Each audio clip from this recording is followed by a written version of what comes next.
Welcome to the Strong Marriage Live podcast. Woo, let's turn the volume up. We are here in place, and I'm excited to be with you today. Yes. So let's get started. What are we talking about today? Well, first of all, thank you for joining the Strong Marriage Live podcast. You are here today with me, and you could be, anywhere else, that you're here with me at the Strong Marriage Live podcast. And so I thank you. I am Mrs. Tanisha Collins, your favorite certified relationship coach. And today we're going to talk about freedom, of course, because today is the 4th of July, 2026. And we're celebrating. Woohoo! We are celebrating. So what's the tea with Tanisha C? I want to back up a little bit to last month, June, because I don't think I said anything about Juneteenth, which is more about freedom to me than today, July the 4th. So every June, we celebrate Juneteenth. It's a powerful reminder that freedom is precious. Freedom costs you something. Freedom is a life-changing thing that should be embraced, right? And I can say a lot with, or about freedom. First of all, let me tell you what Juneteenth is. If you're, you don't know, you haven't heard yet, what is Juneteenth about? Well, Juneteenth is, let me tell you a story. So we all know about slavery being abolished and all that stuff. But you may not have heard that there were a group of slaves in a particular area in Texas that hadn't heard. It's not like they had the TV and the news channel number 4 and 5 or whatever was on saying, hey, slavery is now over. It is now illegal. That wasn't the case. And of course, the slave owner was not going to say, hey, y'all, you know what? It's now illegal for me to own you. Of course not. So they were the last to know. Okay. So Juneteenth is commemorating the day the enslaved Africans in Texas finally learned that they were free, more than 2 years after the Emancipation Proclamation had been signed. Yes. Let's take a moment there to say, oh my gosh, 2 years after, the Emancipation Proclamation was signed, they're still slaving. Shame on those. Shame on them anyway from owning people, but shame on them for knowing that it was over and still saying, no, it ain't. But while Juneteenth represents a specific and a significant moment in American history, it also invites us to reflect on the broader concept of freedom in our own lives. What does it mean to be truly free? What does it mean? What does that mean for your marriage? How can you truly be free in your marriage? Many people immediately think of freedom as the absence of restrictions or the freedom to do whatever I want to do. But healthy freedom is much more than that. It is the ability to live why can't I say the word right now? To live as your true self, authentically, and to be free to share what you need to share with someone without repercussions or judgment or anything like that. Freedom to be yourself. So you want freedom to speak honestly, you want freedom to grow continuously, and you want freedom to thrive without competition or fear. And that's super important in a marriage. You need to be able to thrive, grow, and be successful without your spouse getting jealous or, trying to one-up you in a negative way or something like that, or judge you or ridicule you or belittle you for doing so. So let's hop into it. So some people mistakenly believe marriage and freedom are opposites. They assume commitment means giving up their independence or losing themselves. But the healthiest marriages prove the exact opposite. A strong marriage creates a safe place of safe space where both people can flourish. That is the whole purpose of marriage, for both of you to combine to make yourselves one as God designed and flourishing, thriving, blossoming, all those good adjectives that you would like to add there. Success, godly success. When love is healthy, you're free to share your thoughts without fear, without fear of judgment or ridicule or anything like that. You're free to express your emotions without being dismissed. No one likes to be gaslit, right? You are free to pursue growth without feeling threatened by your spouse's success or vice versa. You're free to be seen, known, and loved for who you truly are. So that's the importance of today. Yes, the United States is celebrating the 250th birthday of the country, but let's take a little time to focus on the most important relationship in your life today, and that's your marriage. That kind of freedom that we're talking about today will not weaken your marriage, but strengthen it. So let's talk about breaking free from old bondage. So we know that unlike the slaves, not all chains are physical. Some are emotional and mental, could be even financial. The Bible says that the debtor is slave to the lender.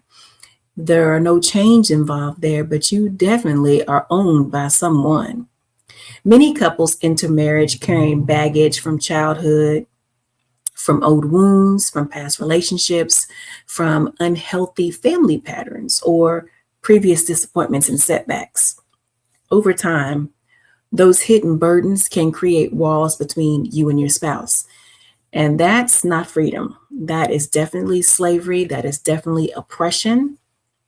And what's worse is that you are oppressing yourself.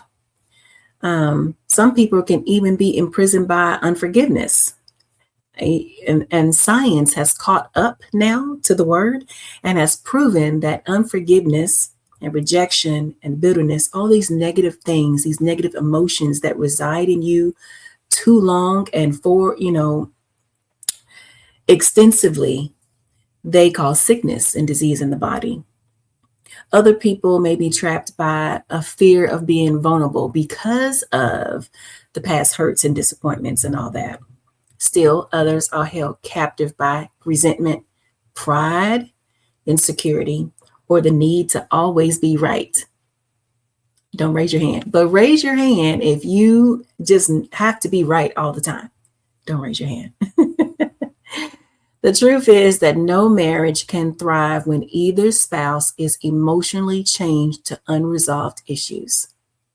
So we have to be free of those past bondages, those past hurts and pains and disappointments and disillusionment, even if it's with the person you are with currently. We have to be free to forgive. Freedom in marriage often begins with, first of all, identifying those things that are holding you hostage, and then making the courageous decision to release it. So you free yourself up to forgive. One of the greatest gifts you can give your marriage, you can give yourself, is forgiveness. Forgiveness is not for the other person, it's for you. It doesn't excuse poor behavior. It doesn't let someone off the hook. It does not erase consequences. It simply releases the power that the past hurt has over you and your present relationship.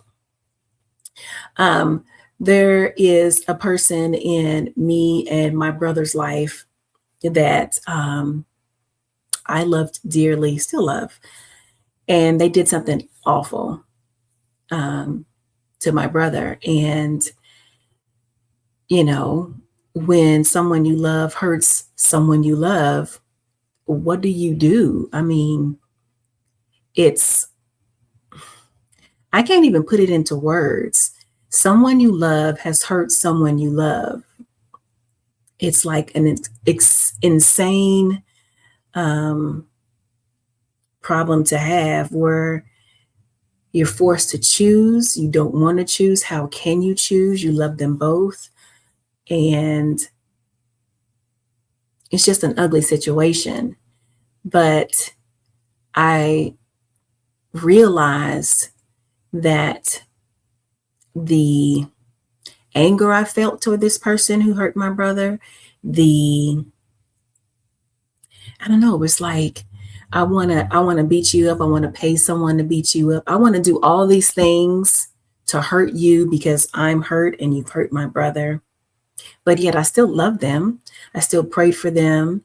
And then I would beat myself up from, still loving them. Like, why are you still, loving on this person, even though they hurt your brother? It's your brother.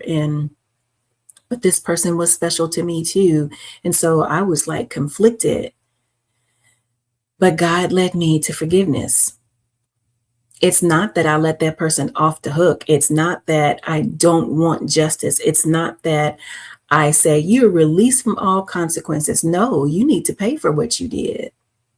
However, I freed myself up by saying, I forgive you for that awful thing you did to my brother. I forgive you so that I can be free to love, to breathe, to look at you without disgust, to look at you and not want someone to harm you. So that's on me. Because just think, if I spent my life wanting someone to hurt this person, I mean, I would eventually, if I'm thinking about that all the time, I would eventually go hurt the person and then get myself put in jail. What good does that do? How does that glorify God? How am I free? I'm not. I'm a slave to the hurt.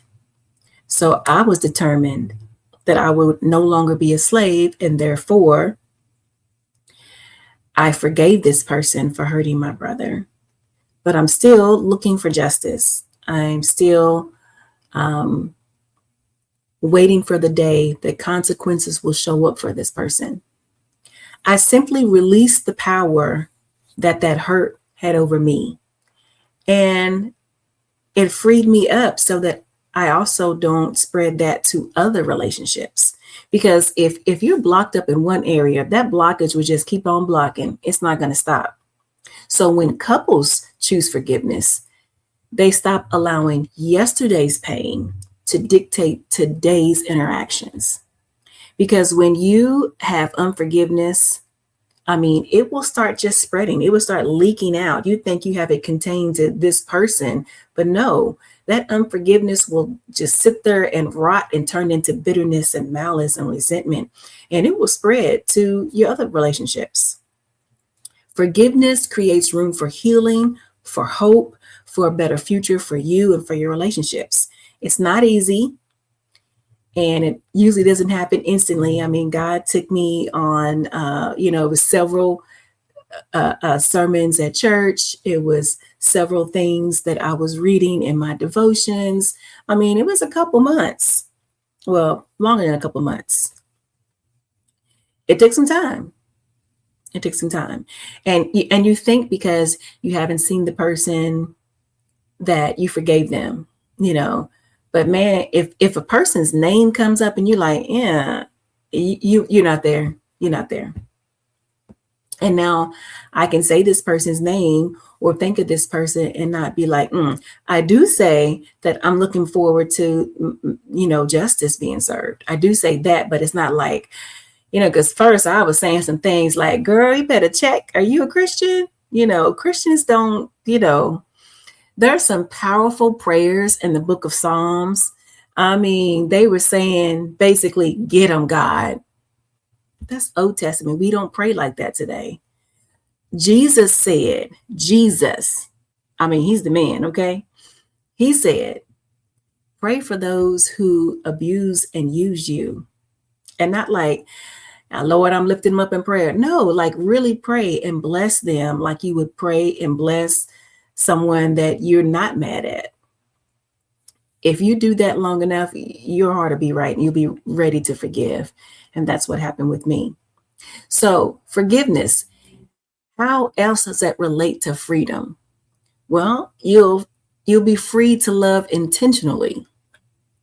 Real love is a choice. I'm not talking about this flaky stuff. You good to me, I'm good to you. We do 50-50.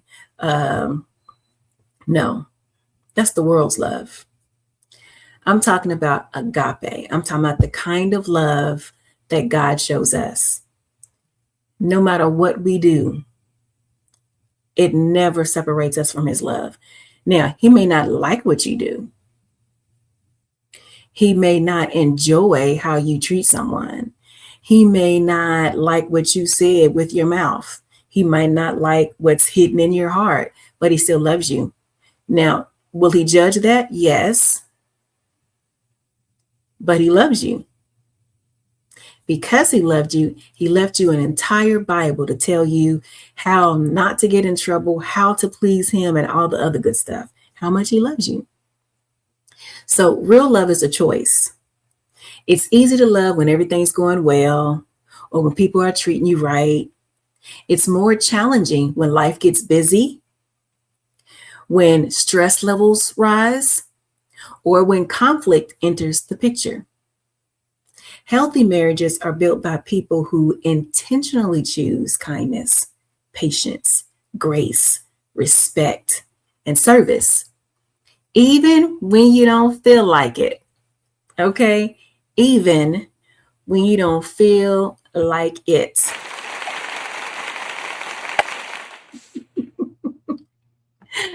Oh my goodness. There will be a lot of times in your marriage where you don't feel like it. I'm sure if my husband wasn't a man of God, he would have plenty of stories to tell people about how I got on his last nerve or how I haven't reached this milestone yet because my goodness, how come she hasn't reached it? She should have by now. I'm sure it's more challenging for him to love me like Christ loves me when we're busy, when you have to explain for the umpteenth time, like some kid, like, oh my gosh, he's probably like, Jesus, now I done told this woman what the deal is, and she's still asking questions, patience, grace, respect. That becomes difficult when you're tired, when you're hungry, and when your flesh just says, I don't feel like it, because sometimes that flesh can just rise up and just be ugly. You know what I mean? Yes, healthy marriages are built by two people who intentionally choose the fruit of the Spirit, even when their feelings fluctuate. Freedom allows us to love from a place of purpose instead of merely reacting from emotion. We have to love on purpose. We have to say, no matter what, I'm going to love because God loves me, because he expects this of me. It's my reasonable service for all he has done for me. The little I can do is treat someone else the way he treats me. Yes. So as we celebrate today, the 4th of July, consider asking yourself, what emotional chains are you still carrying? Really look at, name some people. And if you still feel like, yeah, then you need to listen to this episode again and really get into the scriptures on love and forgiveness and grace so that you can extend that to them. As you celebrate today on the 4th of July, consider asking yourself, what fear is preventing me from being fully known by my spouse? What are you holding back from your spouse? What is that thing where you're like, man, I don't want them to know this about me? What is that thing? Ask yourself, is there a hurt I need to forgive? Maybe it's not your spouse. Maybe it's your cousin. Maybe it's your sister or your brother. Maybe it's an old friend. Maybe you had this friend for the longest and then it was a bad breakup. And now when you think about this person, you're like, man, whatever. You have no good things to say, no good feelings. You need to forgive. So let's start there.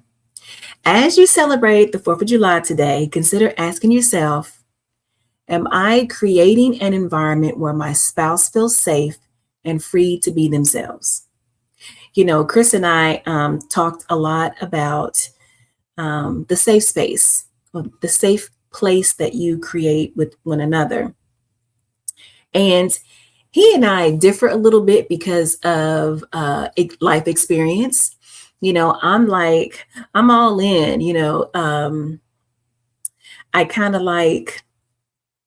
I don't just automatically trust people, but I want to lean toward, and I heavily lean toward, I'm going to believe you until you prove me wrong.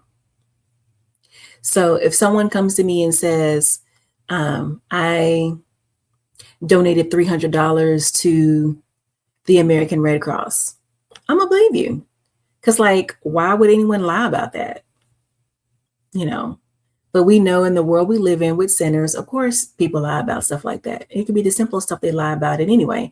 But me, I'm going to lean toward, hey, I'm going to take you at your word until I'm at the American Red Cross donating. And I'm like, oh, yeah, I know some donors. Oh, yeah, all the donors who donate regularly are here on this wall. And then I don't see your name. Be like, oh, so-and-so that they just donated and they donate all the time and their name's not up here. You know, I'm not looking to out you in your lie, but it will come up. But in relation to, husband and wife and building a safe space, for me, whatever my husband said to me when we were dating, I believed him. So I believed it. So, and when he followed through, trust was like, boom, trust formed. And so I keep trusting you and trusting you. The trust bank account just keeps getting bigger and bigger and bigger as your actions line up with your word. Now for my husband, he leaned more toward, he has a time slot, like his trust bank account. You have to bank, and before anything can be vested, you have to do 3 months. Okay, after 3 months, if you did it right, then we'll put your first deposit in. So, and it's kind of okay, now 3 months later, we'll evaluate some more, and then we'll put another deposit in. He has a time frame, attached to, his trust, kind of so we're a little bit different in how we approach the safe space with spouses. I'm like, hey, here's my dirty laundry right here. Bam, that's all it is. Take it or leave it. But he's like, no, you can't. Some folk can't put all their dirty laundry out like that. Some stuff may be just too much for somebody. You have to have discernment as to know which side you lean on, whether you're on Tanisha's side or Chris's side. And basically, like he said, it's going to depend on what's in your laundry bag.